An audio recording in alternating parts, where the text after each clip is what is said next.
और अपने कोरेलो अपने इधर की जो ये है सेंटर में मेरे को दूसरा लकब दिया कि संजू बाबा। क्या है, अब ऐसा रहता है तो लोग मीठे रहते, लेकिन वहाँ की मैनेजर क्या काम के ऊपर रखना और लोग चुनना, ये भी एक कला रहती है।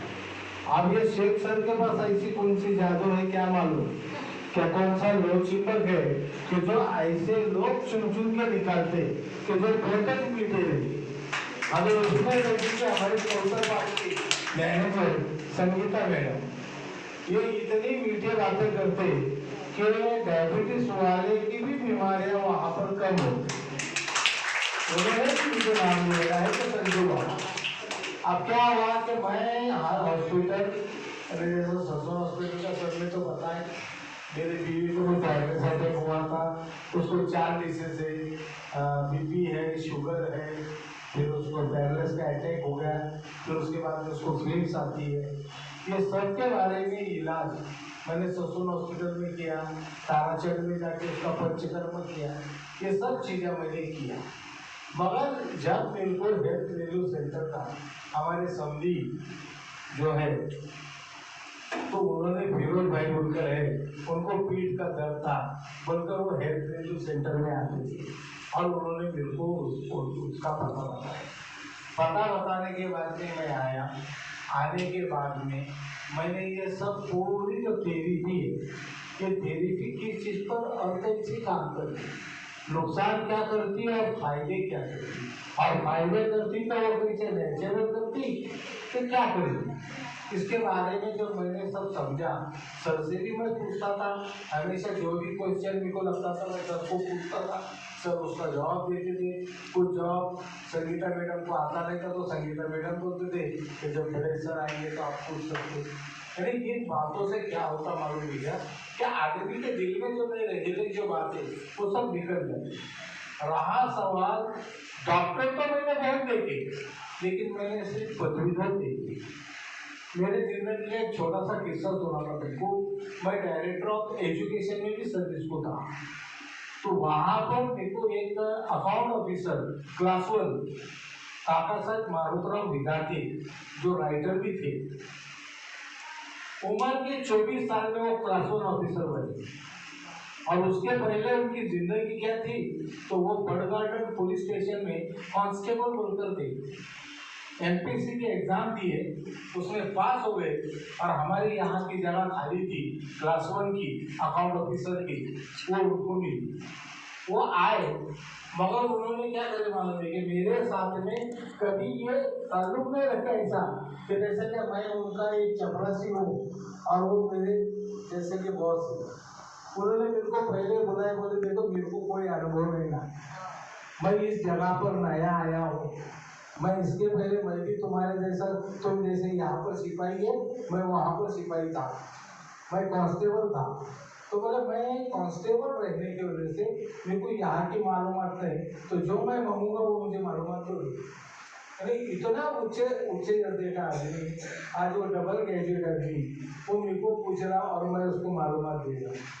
यह ऐसा होने के बाद में जब मैंने देखा कि वो किताबें लिखते थे, तो किताबों में कम से कम 8 से 9 जबान बात लिखते थे। वो पर्शियन जानते थे, वो अरबी जानते थे, वो उर्दू अच्छी तरह से जानते थे, वो इंग्लिश अच्छी तरह जानते थे, मराठी भी जानते थे। क्या हमको अभी से बात है तो क्या थोड़ी हम स्कूल में बोल के टूटी फूटी इंग्लिश हिंदी मराठी, और हमारे घर में जो चलती होगा, लेकिन उनकी जो बात थी तो उनकी एक ये बात थी। तो ये बहुत बड़ी हमारी मुख्याध्यापिका थी, बेचारी बुजुर्ग थी, 90 साल की थी। वो एक मरतबा उनके पास आई और उनको बैठी और उनको एक सवाल पूछी कि सुशिक्षित किसको बोला जाता। क्या बोली? सुशिक्षित किसको बोला जाता। देखो मैं आपको भी ये सवाल पूछता तो सुशिक्षित किसको बोलते है ना, क्या बोल रहे हो कुछ बोलो ना, उनको सुशिक्षित बोलते और बाकी के लोग अंतर रहते, ऐसा कैसा शिक्षित रहेंगे। आज तुम विचार करो, मैं बता रहा तुम्हारे को कि शेख सर यहाँ पर सुशिक्षित है बोलकर बैठे। क्या है बोलकर बैठे? सुशिक्षित। साक्षर पदवीधर तो फिर ऐसा है कि शेर भी है ना, ट्रेनिंग दिया ना तो वो भी उछले मारता, उड़िया मारता बोलकर उसको तुम सुशिक्षित बोलेंगे? सीखेगा है ना वो भी। क्यों? जो सीखेगा है वो सुशिक्षित नहीं रहता, जिसको घराना रहता वो सुशिक्षित रहता। जैसे सर ने क्या करे मालूम है क्या? कि अल्लाह ने मेरे मेरे माँ बाप के तोहफे में ये जिंदगी दी है। जब अल्लाह ने मेरे को दी ये जिंदगी मेरी नहीं है, ये अल्लाह की है, तब अल्लाह से मैं ये गुण तो सीखूं कि मैं भी किसी को जिंदगी दूं। तो आज वो जिंदगी में बोले तो शहद दे रहे हैं, आपको दूसरी चीज नहीं दे रहे, शहद दे रहे। और शहद देना कितनी बड़ी बात है तुम देखो, क्योंकि उनका खुद का वाक्य है कि अगर मैं दूसरों का गम दूर करूं तो अल्लाह ताला मेरा गम दूर करेगा। मैं दूसरों का दर्द दूर करूं तो अल्लाह ताला मेरा दर्द दूर करेगा। तो आज ये जो बात है, ये जो सीखने को मिलती, तो ये कोई स्कूल में, कॉलेज में, कोई ट्रेनिंग स्कूल में नहीं मिलती। ये वहां मिलती है कि जिनके पास इसका अनुभव है, जिनके पास इसकी जगह है, उनको मिलती। आज ये हेल्थ वेलनेस सेंटर में हमारे को डॉक्टर एक बार बताता, वो हड्डी का डॉक्टर रहे तो हड्डी के बारे में बात करता, उसको बोले डॉक्टर पेट में दुखा तो वो तो पेट वाला डॉक्टर दूसरा, पेट वाले के पास गए बोले सिर में दुखा तो सिर वाला डॉक्टर दूसरा। अरे अगर कभी पैर के करंगली से लेकर सर के बाल तक इतने डॉक्टर हम ढूंढने को जाएंगे तो हम सबकी फी दे नहीं पाएंगे। हमारे बाप दादा की भी प्रसूति स्टेट थी, मगर ये जो हमको मिले डॉक्टर के दादा बाद में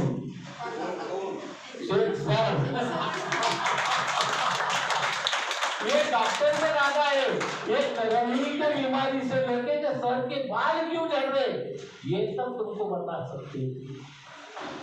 इसको बोलकर डॉक्टर नहीं बोलते, बोलकर सर बोलते, महाशय बोलते, महाराज बोलते। तो ये बातों का मतलब समझ के लो।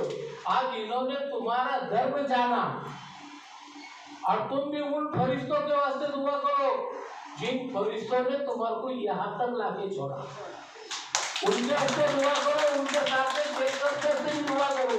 हम सबके वास्ते दुआ करोगा, ये अल्लाह इनको कम से कम इन्होंने जो हमारा दर्द मिटाए उसके से हमको शपथ दे, उनको भी शपथ दे। तो देखो ये बातें हैं कि ये लेना और देना। अब देखो इसमें मराठी जानने वाले कितने मिलते हैं, तो लिखा बहुत से मराठी भी जानते रहेंगे। विश्व खांडेकर बोलकर एक लेखक थे, उन्होंने क्या बोले मालूम है क्या? देणाराने देत जावे, क्या देणाराने देत जावे, घेणाराने घेत जावे, पण घेता घेता घेणाराने देणाराचे हात द्यावे। मतलब आपका ये है कि देने वाला तो देते रहता, लेने वाले ने भी तो लेना, मगर लेते लेते देने वाले का गुण लेना, क्या कुछ भी किसी को दिए बोलकर शेख सर का कहना रहता सबको कि तुम तुम्हारे दर्द के साथ मत रहो, तुम्हारे आसपास में भी बहुत दर्द गिरा है। क्या अपना गम अगर तुम देखेंगे तो दुनिया में बहुत बड़े गम वाले गमगीन है। आज उन गमगीन को अगर तुम यहाँ तक लेकर आए तो अल्लाह ताला उनका गम दूर करेगा, तुम्हारा भी करेगा और हमारा भी करेगा। और तजुर्बा भी बताने का तो देखो एक बात बोलता कि देखो जो बीमारियां तुम्हारे मेडिसिन से अच्छी होती नहीं, जो बीमारियां तुम्हारे काढ़े से अच्छी होती नहीं, जो दवा से अच्छी होती नहीं, वो बीमारी की शिफा इन पत्थरों में अल्लाह दे देती है। और आज इन पत्थरों से जो इलाज किया जाता, आज उन्होंने अपने 14 साल लगाए इस सेंटर के वास्ते, 14 साल लगाए। 14 साल उन्होंने अपने घर से बाजू को रहे, 6-6 महीने वो ट्रेनिंग को जाते। बोलो तो अल्लाह ताला तुम्हारे तौर पे सब कुछ कर रहे हैं। तो आज उनकी जो मेहनत है ये वाया जानते हुए और जितने हो सके उतने ताजगी में ये आप लाया। उनका नाम क्या? रोहिणी प्रेम वानखेड़े। रोहिणी वानखेड़े, उनको क्या फायदा? वो उसका हार्ट चलता था 22%, कितना टक्के चलता था? सिर्फ 22% हार्ट चलता क्या था, चलता था? हार्ट। बोल हेल्थ ले लो, नंबर 1 दोनों हाथ ऊपर करो, नंबर 1। ले लो। वो एक पायरी भी कदम चलती नहीं थी। नॉर्मल सुनो, सिर्फ बॉडी स्टॉप। 15 दिन तो है ना, उसको महीना भर हमको मनाने को लगा कि भाई तू चल, नहीं फायदा होगा तो देखेंगे अपन, तू चल तो सही था ना भाई।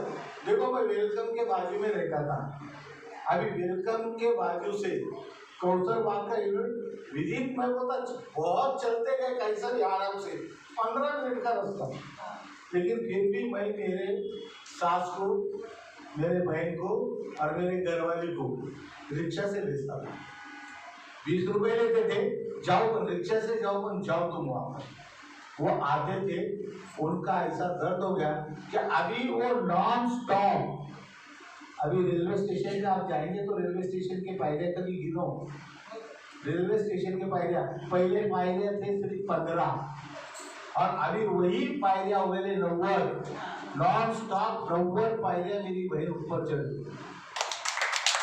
तो उसको तरह जीने से डर लगता, कब की भाई को जीने से अभी जो औरत एक फंसी चल नहीं सकती है फुट की, वो औरत 90 पायरिया नॉन स्टॉप चलेगी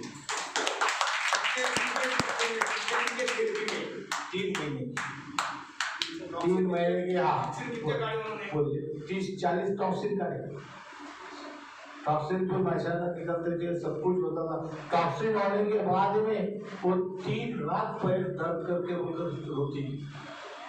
फिर संगीता मैडम उसको अपने तरीके से थेरेपी देती थी और उसका दर्द कम करती, क्योंकि नशा जैसे जैसे मोकले होते ना तो उसमें से खून भागने को लगता है। वो इम्प्रूवमेंट एक्शन है मगर वो समझ में नहीं आती। हमको लगता देखो हम गए एक दर्द गलाने को, या तो दूसरा दर्द बढ़ गया। वो मराठी में बने बोलते करा गेलो गणपति झाला पार्वती, उसमें दर्द तो क्या आएगा। मगर वो क्या है मालूम है क्या, सर ने लिखे वहां पर, सर लेक्चर में बताते कि ये इम्प्रूवमेंट एक्शन आ सकती, मगर लोगों को ये समझ में नहीं आता। क्यों नहीं समझ में आता?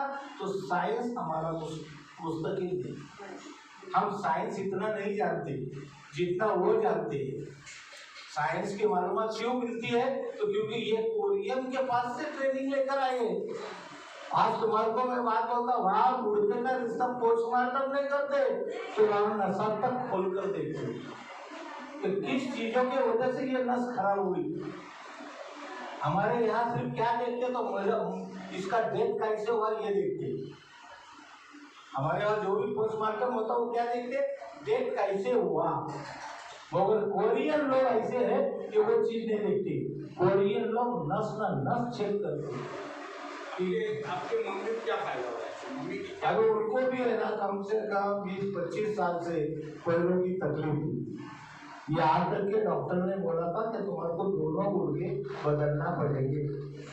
मगर मैं बताया उनको कि दोनों गुर्गे अगर बदले तो ना आप नीचे पैर डालकर बैठ सकते हैं, माटी जमीन पे तो तुम बोले ही जाना पड़ेगा, तुमको कुर्सी पे बैठना पड़ेगा। लेकिन अभी माशाल्लाह वो नीचे माटी डाल के बैठते, सब काम नीचे बैठ के भी कर सकते, सब कुछ है। और अभी तक उम्र की 84 साल की उम्र है उनकी, जो कि पूरी हलचल है। अभी भी सेंटर पे आते तो लोग देखते हो, सेंटर पे आते रहते हो, ऐसा नहीं।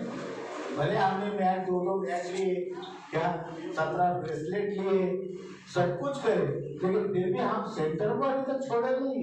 सेंटर को हम आते ही रहेंगे और अल्लाह करे दुआ करो कि हम आते ही रहेंगे।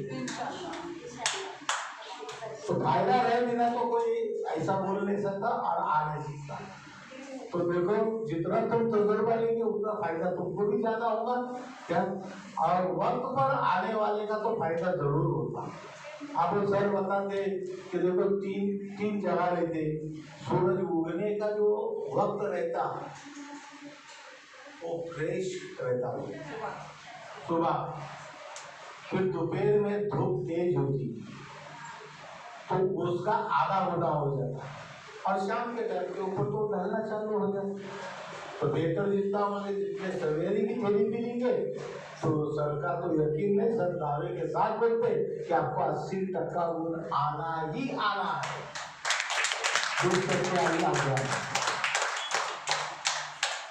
आपको क्या फायदा? मेरे को भी डायबिटीज था, मेरे भी हाथ पैर में मुंगिया आ रहे थे, मेरे पंजों में पंजे में मुंगिया आते थे, मेरा कदम ऐसा टेढ़ा होता था, जबान जड़ होती थी, आवाज में डिफरेंस आने को लगा था, बहुत कुछ चीजें हो गई थी।